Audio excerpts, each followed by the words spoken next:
కొణిదెల పవన్ కళ్యాణ్ అనే నేను, నాదెండ్ల మనోహర్ అనే నేను, కందుల దుర్గేష్ అనే నేను, బొల్సెట్ శ్రీనివాస్ అనే నేను, పంతం వెంకటేశ్వర అనే నేను,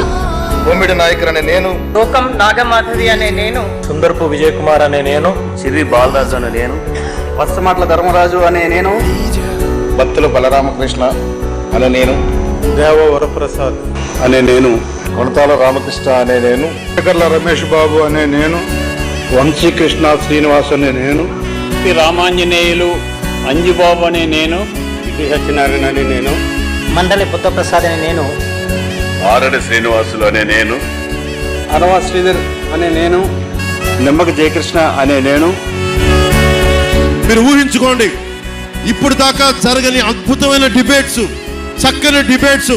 పరిష్కార మార్గాలు, ప్రజాస్వామ్య బలంతో కూడిన ప్రభుత్వం, బలమైన రాష్ట్ర సంక్షేమానికి కోరుకున్న నాయకులు ఎలా పనిచేస్తారు.